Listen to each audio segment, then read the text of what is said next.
በቀጥታ ከውጭ ምንጮች ያገኘናቸው ስፖርት የመረጃዎቻችን መናቀና ይሆናል። ባየር ሌቨርኩሰን አዲስ ታሪክ ጽፈዋል። በተለይ ደግሞ በጀርመን የእግር ኳስ ታሪክ ውስጥ ትልቅ ታሪክ ወይም ደግሞ አዲስ ሪከርድ የሰበሩበት አጋጣሚ አለ። እንግዲህ ቡድን በዣቪ አሎንሶ ስር በጣም አስደናቂ ጉዞን እያደረገ እንደሚገኝ ምንም ጥያቄ የለውም። በተለይ ደግሞ አሁን ባለው ወቅታዊ ሁኔታ በተለይ ባየር ሌቨርኩሰን 33ኛ ጨዋታውን ትላንትና በጀርመን ቡንደስሊጋ ማይንዝን 2-1 በሆነ ውጤት ባሸነፉበት መርሃ ግብር ላይ 33ኛ ጨዋታ ያልተሸነፉበት ወይም ደግሞ ያለመሸነፉ ጉዞ ያስቀጠሉበት ሂደት አለ። ደግሞ በጀርመን እግር ኳስ ላይ ትልቁ ታሪክ ሆኖ ተመዝግቧል። ከዚህ በፊት በባየር ሚዩኒክ በጀርመኑ ኃያል ክለብ የተያዘ ሪከርድ ነበር። እንግዲህ የዣቪ አሎንሶ ቡድን በዚህ ውድድር ዘመን አንዲፊትድ ነው ወይም ደግሞ ምንም ሽንፈት ሲያስተናግድ ነው እየተጓዘ የሚገኘው። ትላንትና ማይንዝን 2-1 በሆነ ውጤት በማሸነፍ ያን ነገር አስቀጥለውታል ማለት ነው። በዚህ 33 ጨዋታቸው 97 ጎሎችን አስቆጥረዋልና ዣቪ አሎንሶ ምን አይነት አስደናቂ ቡድን ብቻም ሳይሆን ምን አይነት በተለይ በማጥቃት እንቅስቃሴም የተቀሸረ ቡድን እንደገነባ ማሳያ ነው። በተለይ ባሳለፍነው ጥቅምት ወር ላይ ነበር ቡድኑን የተረከበው ዣቪ አሎንሶ። በአጠቃላይ በተለይ በሪያል ማድሪድ ቢ ቡድንን እንዲሁ በመያዝ የአሰልጣኝነት ሂደቱ እየመጣ ወይም ደግሞ በዛ ሂደት እንደመጣ ይታወቃልና የአማካይ መስመር ተጫዋቾች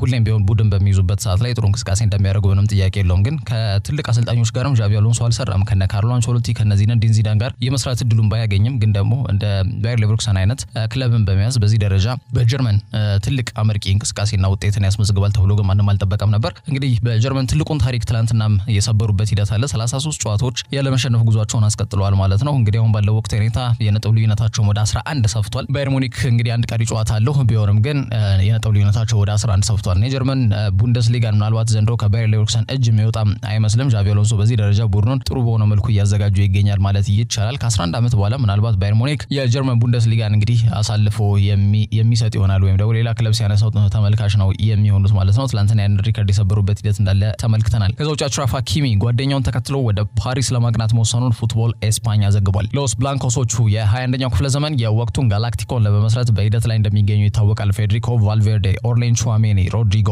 ቪኒሲየስ ጁኒየር፣ አንቶኒዮ ሩዲገር የመሳሰሉ ተጫዋቾችን የያዘው የሎስ ብላንኮሶቹ ስብስብ አሁን ደግሞ በክረምቱ ኪሊያን ምባፔን እዚህ ስብስቡ ስለመቀላቀል እንግዲህ ከፍተኛ ጥረት ያደርጋሉ ተብሎ ይገመታል። ታዲያ የፉትቦል ኤስፓኛ መረጃ የሚያመላክተው ይኸው ተጫዋች ማለትም ሞሮኮዊው አችራፍ ሀኪሚ የኪሊያን ምባፔን ፈለግ በመከተል በ2025 ወደ ቀድሞ ክለቡ ሪያል ማድሪድ ማቅናት እንደሚፈልግ እንግዲህ አስታውቋል ማለት ነው። አችራፍ ሀኪሚ ከማድሪድ አካዳሚ የፈራ ተጫዋች እንደሆነ ይታወቃል። ከዛም እንግዲህ ወደ ቦሩሲያ ዶርትመንድ ካቀና በኋላ ከዛም በኢንተር ሚላን ተመልክተነዋል። በሳንሲሮ በነበረውም ቆይታ የስኩዴቶን ክብር ማሳካት መቻሉም የሚታወስ ነው። አሁን ታዲያ በፈረንሳዩ ኃያል ክለብ ፓሪስ ሴን ጀርሜን ቤት እየተጫወተ ነው የሚገኘው። በመልበሻ ክፍል ውስጥም የኪሊያን ምባፔ የቅርብ ጓደኞች መካከል አንዱ እንደሆነ ይታወቃል። በ2022 የኳታር የዓለም ዋንጫ ላይም በግማሽ ፍጻሜ መርሃ ግብር ላይ ተገናኝተው እንደነበር ይታወቃል ሞሮኮና ፈረንሳይ። ታዲያ ፈረንሳይ ጨዋታውን ብታሸንፍም ማሊያ ተቀይረው የወጡ ተጫዋቾች ናቸውና ጓደኝነታቸው ይበልጥ ከጨዋታም በላይ የሆነና በተለይ ጠንካራ ጓደኝነት እንዳላቸውም ያኔ በግልጽ የታየበት መድረክ እንደነበር ይታወቃል። እንደሚታወቀው በማድሪድ ቤት እዚህ ቦታ ላይ የሚጫወተው ስፔናዊ ዳኒ ካርቫል 32 ዓመት ሞልቶታል። በእድሜም እየሄደ ነው ወይም ደግሞ እድሜውም እየገፋ የመጣ ተጫዋች ነው። እንግዲህ ሀኪሚ ደግሞ 27 ዓመቱ ላይ ነው የሚገኘው። ስለዚህ በቀጣይ ምናልባትም ይህንን ተጫዋች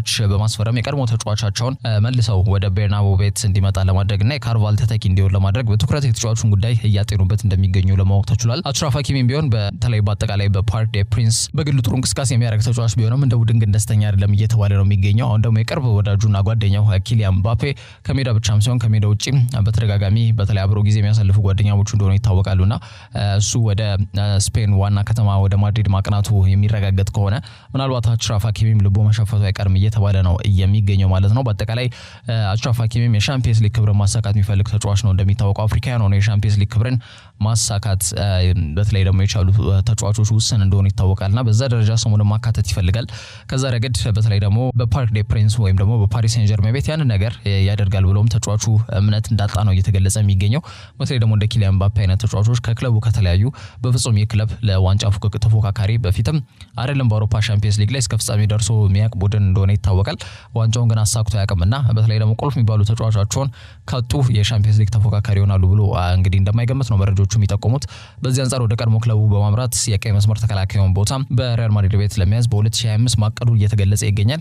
ይህ እውን ይሆናል የሚለው እንግዲህ በቀጣይ የምንመለከተው ጉዳይ ይሆናል ማለት ነው። ከዛ ውጪ የአርዳ ጉለር መዳረሻ የት ይሆናል የሚለው ጉዳይ ሌላው አጠያቂ ጉዳይ ነው። የቱርካዊ በመጪው ክረምት ወር ከሎስ ብላንኮሶቹ ጋር በውሰትም ቢሆን ይለያያል ተብሎ ነው የሚጠበቀው። እንግዲህ አርዳ ጉለር ትልቅ ተስፋ የተጣለበት የአጥቂ አማካይ መስመር ተጫዋች ነው። እንግዲህ ቱርካዊው የአጥቂ አማካይ መስመር ተጫዋች በተለይ ወጣትም ነው። በተለይ ደግሞ በፌነርባቼ የነበረው እንቅስቃሴ በበርካታ ክለቦች አይን ውስጥ እንዲገባ ምክንያት የነበረ ጉዳይ እንደነበር ይታወቃል። በሳለፍነው ክረምት ወር ላይ ታዲያ በዝውውር መስኮቱ መገባደጃ ቀናቶች ላይ ባርሴሎና በጣም ከፍተኛ ጥረት አድርገው በቴክኒካል ዳይሬክተሩ ዴኮ አማካኝነት ይህንን ተጫዋች ለማስፈረም ከፍተኛ ጥረት አድርገው ወደ መጠናቀቂያ ወደ ማገባደጃ ወይም ደግሞ ተጫዋቹን ለማስፈረም የዶክመንቶቹንም ተስማምቶ በነበረበት ሰዓት ላይ ሪያል ማድሪድ እንግዲህ ከዚህ ክለብ መንጋጋ ስራ ላቀው ተጫዋቹን የግላቸው እንዳደረጉት ይታወቃል። ተጫዋቹም ይሄን ነገር በግልጽ ተናግሮ ነበር። ያው ባርሴሎና ነው ቀድሞ የጠየቀኝ ለባርሴሎና ፊርሜን ላስቀምጥ በነበረበት ሰዓት ላይ ሪያል ማድሪድ ጥያቄውን አቀረቡ። ያው እኔ ደግሞ ምርጫዬን ሪያል ማድሪድ አድርጌያለሁ የሚል ነገር እንዳነሳ ይታወቃል። ቱርካዊ አርዳ ጊለር ማለት ነው። ምናልባትም ከሜሱት ኦዚል በኋላ በፕሌይ ሜኪንግ ቦታ ላይ ወይም ደግሞ በዚህ በ10 ቁጥር ቦታ ላይ ጥሩ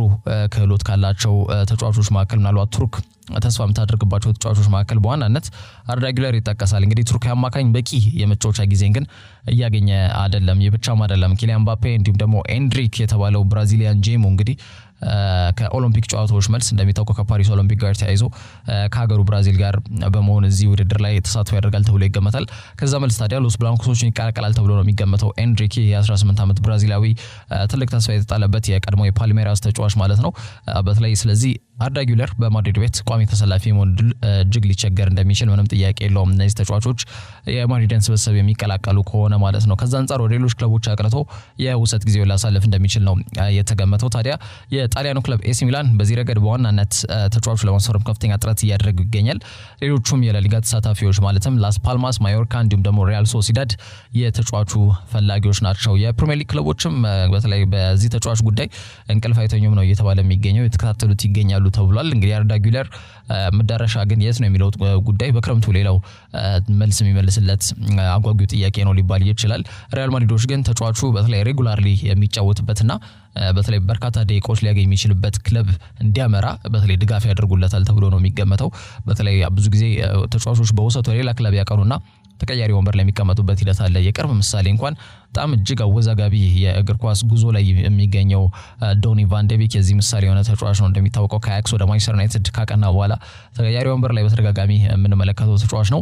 በአያክስ ቤት በቋሚነት ሲያሰልፉት የነበሩት አሰልጣኙም ተከትለው ኦልድ ትራፎርድ ቢያቀኑም አሁንም የቋሚ ተሰላፊነት እድልን ሊሰጡት አልቻሉም። ከዛም ወደ አይንትራክት ፍራንክፈርት ባሳለፍነው ጥር የዝውውር መስኮት ላይ ማቅናቱ ይታወቃል። ታዲያ በአይንትራክት ፍራንክፈርትም አሁንም ተቀያሪ ወንበር ላይ የተቀመጠ የሚገኝ ተጫዋች ነውና በተለይ ሬጉላርሊ ቋሚ ተሰላፊ የሚሆኑበትን ሂደት ብዙ ጊዜ ላንመለከት እንችላለን ተጫዋቾች ማለት ነው።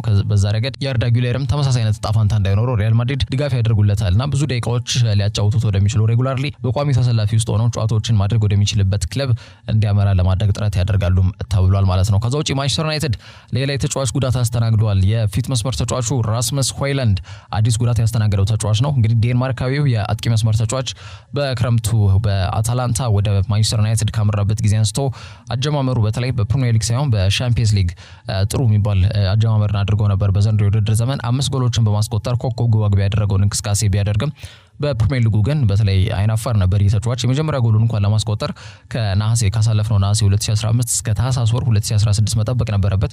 በፈረንጆቹ የቦክሲንግ ዴይ መርሃ ግብር ላይ ነው የመጀመሪያ ግቡን ያስቆጠረው። ከዛ በኋላ ግን በተከታታይ ባደረጋቸው 6 የእንግሊዝ ፕሪሚየር ሊግ ጨዋታዎች ላይ ጎሎችን በተከታታይ ያስቆጠረበት ሂደት እንዳለ መመልከት ይቻላልና በዩናይትድ በ6 ተከታታይ የእንግሊዝ ፕሪሚየር ሊግ ጨዋታዎች ላይ ጎል ማስቆጠር የቻለም በእድሜ ትንሹ ተጫዋች ያስባለውን ሪከርድ መስበሩ ይታወቃል። ገና ተጫዋቹ 21 ዓመቱ ላይ ነው። እንደሚታወቀው የመጣበት ገንዘብ ከፍተኛ ነው የሚል ጥያቄ ቢነሳም ግን ደግሞ የተጫዋቹ እድሜ ገና መሆኑ በተለይ እየበሰለ በሚመጣበት ሂደት ተጫዋቹ ይበልጥ በፕሪሚየር ሊግ ላይ ፕሮሊፊክ የሆኑ ስትራይከሮች መሆኑ አይቀርም የሚል አንድምታን የሚይዙ በተለይ ተንታኞች አሉ። ከዛ በተጨማሪ ደግሞ በተለይ ተጫዋቹ ከዓመት ዓመት የሚያሳየው እንቅስቃሴ ጥሩ ከሆነ ተጫዋቹ በተለይ ክለቡ ማትረፎ የሚሸጥበትም ሂደት ይመቻቻልና በዛ ረገድ የወጣበት ገንዘብ ያን ያክል ከሌሎቹ አንጻር ከነ አንቶኒ ዶ ሳንቶስና ጄደን ሳንቾ ከወጣባቸው አንጻር በተለይ የራስመስ ሆይላንድ ተገቢና ምክንያታዊ ነው የሚል ሐሳብን የሚያነሱ አሉ ማለት ነው። ዞሮ ግን ተጫዋቹ አሁን ያስተናገደው ጉዳት የጡንቻ መሳሳብ ጉዳት መሆኑን የተገለጸው ይህም ታዲያ ከ2 እስከ 3 ሳምንት ድረስ ከሜዳ እንደሚያርቀው ተገልጿል።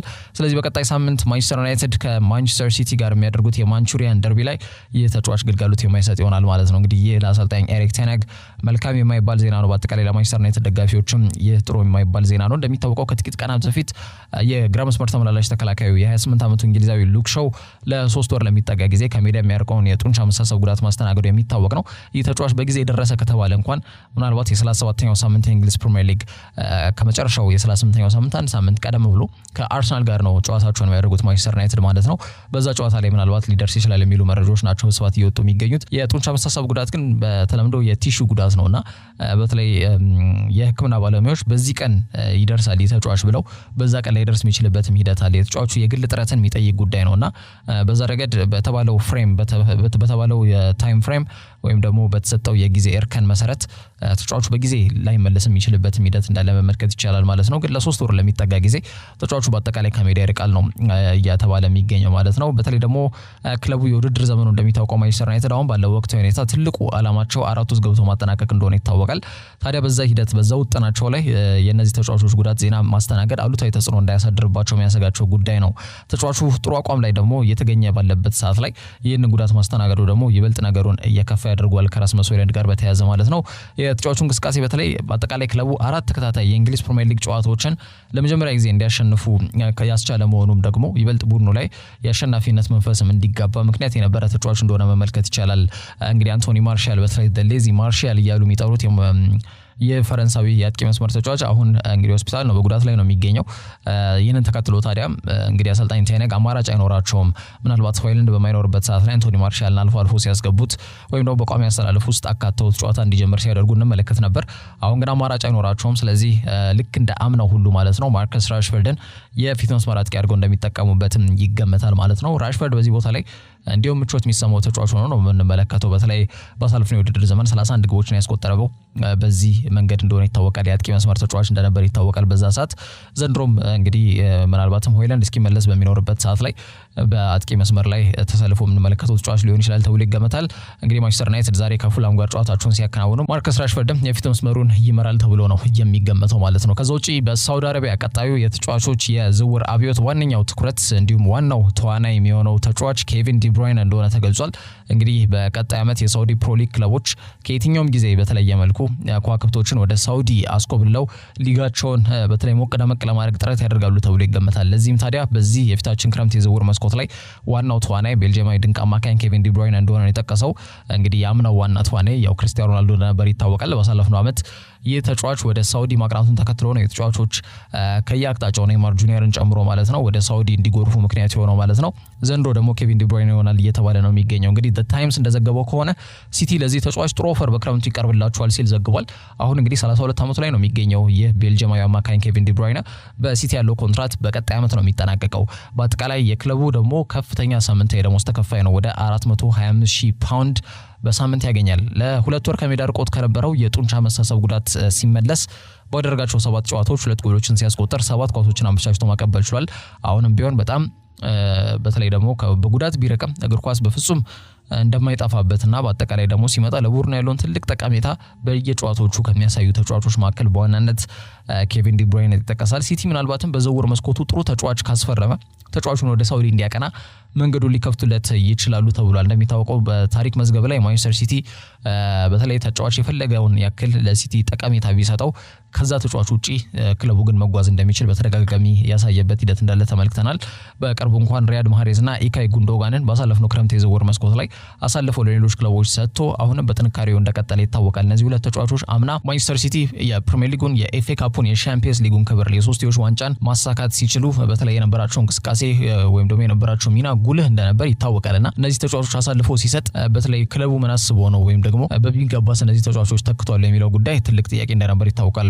በተለይ ደግሞ ኮል ፓልመርንም እንዲሁ ለቼልሲ አሳልፈው የሰጠበት ሂደት እንዳለ ይታወቃል ፔፕ ጋርዲዮላ። ታዲያውንም በጥንካሬው እንደቀጠለ ይገኛል ማንቸስተር ሲቲ። አሁንም ቢሆን ዋንጫ ተፎካካሪ ነው በፕሪሚየር ሊጉ፣ በሻምፒየንስ ሊጉም ጥሩ ጉዞ እየተጓዙ እንደሚገኙ ይታወቃል። ታዲያ ሲቲ ዲ ብሩይነን ግን በተለይ ምናልባትም ተጫዋቹ ሀሳቡ ወይም ደግሞ አሁን ባለው ወቅት ሁኔታ በቃ እድሜ ገፍቷል ወደ ሳውዲ ባቀን የተሻለ ነው የሚል ሀሳብ ከተጫዋቹ ከመነጨ ግን መንገዱ ላይ እንደማይቆሙ ነው እየተገለጸ የሚገኘው። የግብፁ ኮከብ ተጫዋች መሐመድ ሳላህ እንዲሁም ደግሞ የማንቸስተር ዩናይትድ አማካይ መስመር ተጫዋች ካሴሚሮ ሌሎች በሳውዲ ክለቦች ቅድሚያ የሚሰጣቸውና ትኩረት የሚደረግባቸው ተጫዋቾች ናቸው፣ ልክ እንደ ኬቪን ዲ ብሩይነ ሁሉ ማለት ነው። እንደሚታወቀው የሳውዲ ሊግ በአጠቃላይ ቀደም ሲል እንዳነሳሁት ነው በእግር ኳሱ አምና CR7 ወደ ሳውዲ ካቀና በኋላ ኔይማር ጁኒየርን ጨምሮ በርካታ ተጫዋቾች ወደ ሳውዲ መፍለሳቸው ይታወቃል። በዚህም በተለይ የሊጋቸው ከፍተኛ በሆነ መልኩ መነቃቃትን እንዳሳየ የሳውዲ ፕሮ ሊግ የተመለከትንበት ሂደት እንዳለ ግልጽ ነው። በዚህም የዝውውር መስኮት ላይ ያንን ነገር አጠናክሮ እንደሚቀጥሉና ለዛም እንዲያግዛቸው ወደ 1 ቢሊዮን ፓውንድ ለዝውውር ብቻ የሳውዲ ፕሮ ሊግ ክለቦች ይመድባሉ ተብሎ ነው የሚገመተው።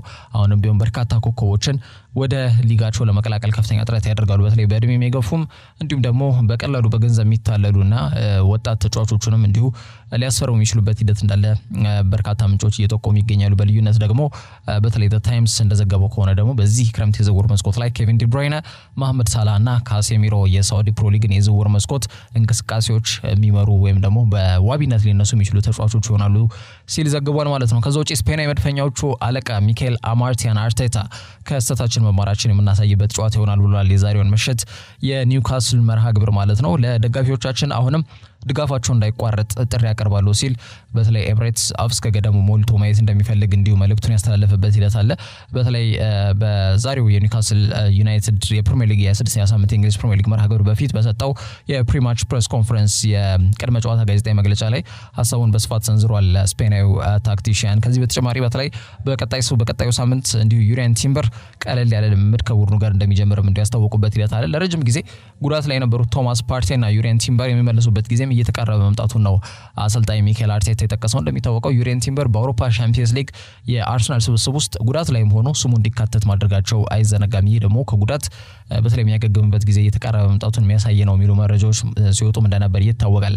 38 ሚሊዮን ፓውንድ የወጣበት የ22 ዓመቱ ሆላንዳዊ ዩሪያን ቲምበር በክረምቱ መድፈኞቹን በተለይ አያክስን በመልቀቅ ወደ አርሰናል እንደተቀላቀለ ይታወቃልና በተለይ በፕሪሚየር ሊጉ ከመጀመሩ በፊት በነበሩም የቅድመ ጨዋታ ወይም የፕሪሲዝን ጌሞች ላይ ጥሩ የሚባል እንቅስቃሴ ሲያደርግ ነበር። በፕሪሚየር ሊጉ የመክፈቻ ጨዋታ ግን በኖቲንጋም ፎረስትን ባሸነፉበት መርሃ ግብር ላይ የጉልበት ጅማት መበጠስ የዚህ የኤሲኤል የምንለው ጉዳት ካስተናገደ በኋላ እስካሁን ድረስ ወደ ሜዳ ያልተመለሰ ተጫዋች እንደሆነ ይታወቃል። ቶማስ ፓርቲም ቢሆን ካሳለፍነው ጥቅምት ወር አንስቶ ባጋጠመው ጉዳት ምክንያት ከስብስቡ የራቀ ተጫዋች ነው። ታዲያ ሚካኤል አርቴታ ከዛሬው የኒውካስል ጨዋታ በፊት በሰጠው ሀሳብ ላይ ሁለቱም ተጫዋቾች ከጉዳት እያገገሙ እንደሚገኙና ፓርቴ አሁንም ከቡድኑ ጋር ልምምድ እየሰራ እንደሚገኝ ጠቅሷል። ግን ደግሞ በተለይ በድጋሚ ጉዳት እንዳያስተናግድ በማሰብ በተለይ ጠንከር ያሉ ልምምዶችን ከቡድኑ ጋር እንዳያደርግ እንግዲህ ወይም ደግሞ ተቆጥበናል እንደዛ ከማድረግ የሚል ነገር አንስተዋል። በቀጣይ ሳምንት ጀምሮ ግን በይፋ ስብስቡን ይቀላቀላል ብለን ገምታለን የሚል ነገር አንስተዋል። ዩሪያን ቲምበር ግን በዚህ ወር መጨረሻ ቀናቶች ላይ ከቡድኑ ጋር በይፋ ልምምድ ይጀምራል ሲል ሚኬል አርቴታ ተደምጧል ማለት ነው። ከዛ በተጨማሪ ሚድ ዊክ ላይ ወይም ደግሞ ባሳለፍነው ሮብ በፖርቶ የደረሰባቸው 1-0 ሽንፈት ቡድኑን በስነ ልቦና በፍጹም እንደማይጎዳና በአሁኑ ሰዓት ላይ በተለይ ትኩረታቸው ይህ የኒውካስል መርሃ ግብር መሆኑን ጠቅሷል። በተለይ ደግሞ የዚህ ጨዋታ ሪቨርስ ፊክስቸር ወይም ደግሞ በታይንሳይድ በሴንት ጄምስ ፓርክ በነበረው የሁለቱ ቡድኖች ጨዋታ በጣም አወዛጋቢ በሆነ መልኩ የቫር ውሳኔዎችን አልፎ በተለይ 3 የቫር እይታዎችን ያለፈች ግብ እንደተቆጠረባቸው ይታወቃል። በዛ ምክንያት 1-0 ሆነ ጠባ ውጤት አርሰናል ተሸንፈው 3 ነጥብ እንዳጡ ይታወቃልና ከዚህም ጋር በተያያዘ ለቪአር በተለይ የይግባኝ ደብዳቤ ወይም ደግሞ በአጠቃላይ የዚህ የቫር ውሳኔ ላይ ስህተት እንዳለበት ቅሬታቸውን ማስገባታቸው ይታወቃል። ልክ እንደ ሊቨርፑል ሁሉ ማለት ነው። ሊቨርፑልም ወደ ሰሜን ለንደን አቅተው በቶተናም ተመሳሳይ በሆነ መልኩ ሉዊስ ዲያዝ ያስቆጠራት ግብ ከጨዋታ ውጪ ተብላ በተለይ ጎሉ እንደተሻረ ይታወቃልና ግን ደግሞ ጎሉ ንጹህ እንደነበር ይታወቃል። ሁለቱም ክለቦች ይህን ቅሬታ አስገብተው ቫርም በተለይ ውሳኔውን ከግምት ውስጥ በመክተት ልክ ነው ስህተት ተፈጽሟል፣ ግን ሰውኛ ነው፣ በቀጣይ ሂደቶች ለማሻሻል ሞክራለን የሚል ምላሽ መስጠቱ ይታወቃል። ስለዚህ በዛሬው ጨዋታ ላይ ሙሉ ትኩረት ሰጥተን 3 ነጥብ ለማሳካት ወደ ሜዳ እንገባለን ብሏል ሚኬል አማርቲያን አርቴታ። የደጋፊዎቹን የተለመደና ያልተቋረጠ ድጋፍ ግን እንሻለን ሲል ኤምሬትስ እንግዲህ ስቴዲየም በአጠቃላይ ሞልቶ ማየት እንደሚፈልግ የሳን ሰባስቲያኑ ተወላጅ ሚኬል አርቴታ ሀሳቡን የሰጠበት ሂደት አለ ማለት ነው። ከዛ ውጪ ዳርዊን ኑኔዝ እና መሐመድ ሳላህ ከካራቦ ካፕ ውጪ መሆናቸው ተረጋግጧል። ከሜርሳይዱ ክለብ ሊቨርፑል እጅግ በጉዳት እየታመሰ የሚገኝ ክለብ ነው። እስካሁን ድረስ እንኳን ለመጥቀስ ያክል ትሬንት አሌክሳንደር አርኖልድ፣ ዲዮጎ ጆታ፣ ጆኤል ማቲፕ፣ ከርቲስ ጆንስ፣ ስቴፋን ባችሴቲች እንዲሁም ደግሞ ዶሚኒክ ሶቦዝላይ እና ግብ ጠባቂው አሊሰን ቤከር በጉዳት ምክንያት ከዚህ ጨዋታ ውጪ መሆናቸው የተረጋገጡ ተጫዋቾች እንደሆነ ይታወቃል። አሁን ደግሞ ዳርዊን ኑኔዝ እና መሐመድ ሳላህ ከዚህ ጨዋታ ውጪ መሆናቸው ይፋ ሆኗል ማለት ነው። ይህም ስብስባቸው ሳስቶ ለፍጻሜው እንዲያቀርቡ የሚያሰጋቸው ጉዳይ ነው። እንደሚታወቀው የካራቦ ካፕን 9 ጊዜ በማሳካት እንዲሁም በአጠቃላይ በውድድሩ ለ13 ጊዜ ለፍጻሜ በመብቃት ቀዳሚው ክለብ ይህ የሜርሳይዱ ክለብ ሊቨርፑል እንደሆነ ይታወቃል። የምዕራብ ለንደኑ ክለብ ቼልሲ በበኩሉ ይህንን ውድድር 5 ጊዜ ነው ማሳካት የቻሉት። አሰልጣኝ ማውሪሲዮ ፖቼቲኖ ወጥነት የሌለውና ወጣ ገባ የሆነ ውድድር ዘመናቸውን በዋንጫ ለማጀብ እንግዲህ ሁነኛ ምዕራፍ ላይ ነው የሚገኙት። ቼልሲ በተጫዋች ቁጥር ብዛት ስለማይታማ ነው እንጂ ከተጫዋች ጉዳት ዜና የተላቀቀ የሚባል አይነት ክለብ ግን አይደለም። የቡድኑ አምበል ሪስ ጄምስ ማንሳት ይቻላል። ከዛ በተጨማሪ ዌስሊ ፎፋና፣ ሌስሊ ጎችኩ እንዲሁም ሮሚዮ ላቪያ፣ ከዛ በተጨማሪ ኬርኒ ቺኩዋሜንካ እና ቤኒዮ ባዲያሺል ከፍጻሜው መርሃ ግብር ውጪ የሆኑ ተጫዋቾች እንደሆኑ ይታወቃል። በሰማያዊ ቡድን በቼልሲ በኩል ማለት ነው። ታዲያ ቨርጅል ቫን ዳይክ ግን ለቼልሲዎች ማስጠንቀቂያ መልእክት አስተላልፏል ከወዲሁ ማለት ነው። በተጫዋቾች ጉዳት እየታመስን ብንገኝም አሁንም ቢሆን ግን ጠንካራ ስብስብ እንዳለን ለማሳወቅ እወዳለሁ የሚል ሀሳቡን ሰንዝሯል። ወይም ደግሞ ማስጠንቀቂያ መልእክቱን ለቼልሲ ያስተላለፈበት ሂደት አለ ማለት ነው። ተጠባቂው የካራቦ ካፕ የፍጻሜ መርሃ ግብር እንግዲህ የጨዋታ ነገ ምሽት 12 ሰዓት ሲል በግዙፉ ዌምብሌይ ስቴዲየም የሚካሄድ ይሆናል። ጨዋታውን ደግሞ ክሪስ ካቫኒያ በመሃል አልቢትርነት የሚመሩት ይሆናል ማለት ነው። በመጨረሻም አርሰናል ሊቨርፑልና ማንቸስተር ዩናይትድ ከቀጣይ ዓመት የውድድር ዘመን ከመጀመሩ በፊት የሚደረገው የፕሪሲዝን ጌም ወይም የቅድመ ጨዋታ የውድድር ዘመን ላይ ወደ ሰሜን አሜሪካ በማቅናት የእርስ በርስ ጨዋታ እንደሚያከናውኑ ለማወቅ ተችሏል። በዚህም ስምምነት ላይ ደርሰዋል። እንግዲህ ሶስቱ በፕሪሚየር ሊጉ ትልቅ ስም፣ ትልቅ ዝናና ትልቅ ተቀባይነት ያላቸው እነዚህ ክለቦች እርስ በርስ በሰሜን አሜሪካ የወዳጅነት ጨዋታ እንደሚያደርጉ ነው ከስምምነት ላይ የደረሱት። እንግዲህ አርሰናል ከማንቸስተር ዩናይትድ ጋር በአሜሪካ ሎስ አንጀለስ ግዙፉ ሶፊ ስቴዲየም ላይ ጁላይ 27 ወይም ደግሞ በእኛ የፊታችን ሐምሌ ወር ላይ ጨዋታቸውን የሚያከናውኑ ይሆናል ማለት ነው። አምና በዚህ ስቴዲየም ላይ በነገራችን ላይ አርሰናልና ባርሴሎና ያደረጉት መርሃ ግብርን አስታውሳለን። በፕሪሲዝን ጌም ላይ 8 ጎሎች የተቆጠሩበትና በአርሰናል አሸናፊነት የተጠናቀቀው የአርሰናልና የባርሴሎና ጨዋታ የተካሄደበት ስቴዲየም ነው። ይህ ጨዋታ ከተከናወነ በኋላ በተለይ ዣቪ ሄርናንዴዝ አርሰናሎች እንደ ቻምፒየንስ ሊግ የዋንጫ መርሃ ግብር አድርገው ነው ጨዋታውን ያሰቡት፣ የወዳጅነት መሆኑን ረስተውታል የሚል ነገር አንስቶ እንደነበር የሚታወቅ ነው። ሚኬል አርቴታ ለዚህ ማጻፈያ ምላሽ መልሶ ነበር። የነሱ ያጨዋወት ስልት ነው ተጫዋቾችን የብሪተኛ ያደረጋቸው የሚል ነገር አንስቶ ነበር። ሁለቱ ስፔናውያን የቃላት ጦርነት ውስጥ ገብተው እንደነበር ይታወቃል። በተለይ ከፖስት ማች ፕሬስ ኮንፈረንስ ጋር በተያያዘ ማለት ነው። ወይም ደግሞ ከድረ ጨዋታ የሰጡት ሀሳብ ይህን ነገር በግልጽ የሚያንጸባርቅ እንደነበር ተመልክተናል። ይህ ጨዋታ ከተከናወነ በኋላ ማለትም አርሰናል ከማንቸስተር ዩናይትድ ጋር ጁላይ 27 በሶፊ ስቴዲየም ጨዋታቸውን ካከናወኑ በኋላ ከአራት ቀናት ቆይታ በኋላ ማለት ነው አርሰናል ከሊቨርፑል አቻቸው ጋር በፊላደልፊያ ግዛት በሊንከን ፋይናንሻል ፊልድ ላይ ጨዋታቸውን የሚያከናውኑ ይሆናል ማለት ነው። ከዛ ውጪ ታሪካዊ ተቀናቃኞቹ ሊቨርፑልና ማንቸስተር ዩናይትድ ደግሞ በዊሊያምስ ብሬስ ስቴዲየም ማለትም በሳውዝ ካሮላይና ኮሎምቢያ ግዛት ላይ በሚገኘው ስቴዲየም ማለት ነው የፊታችን ሐምሌ ወር የመጨረሻ ቀናቶች ላይ የወዳጅነት ጨዋታቸውን ለማከናወን ከስምምነት ላይ ደርሷል ማለት ነው። እንግዲህ ሶስቱ ክለቦች በጋራ አሜሪካ ሄደው የወዳጅነት ጨዋታ አድርገው አያውቁም። ይህ ለመጀመሪያ ጊዜ የሚያደርገው ነው የሚሆነው። አርሰናልና ማንቸስተር ዩናይትድ እንኳን በተለይ ባሳለፍነው ዓመትም እንዲሁ የተገናኙበት ሂደት እንዳለ ይታወቃል ሰሜን አሜሪካ ላይ። ሊቨርፑል ግን በተደጋጋሚ ወደ እስያ ነበር የሚያቀናው። አሁን ግን ወደ ሰሜን አሜሪካ አቅንተው እነዚህ ሶስት ክለቦች የወዳጅነት ጨዋታ እርስ በርስ እንደሚያደርጉ የተረጋገጠበት ሂደት አለ ማለት ነው። በአጠቃላይ ይህንን ጨዋታ ካከናወኑ በኋላ የእንግሊዝ ፕሪሚየር ሊግ የ2024 የ2025 የውድድር ዘመን በይፋ የሚጀመር ይሆናል ማለት ነው። በዛሬ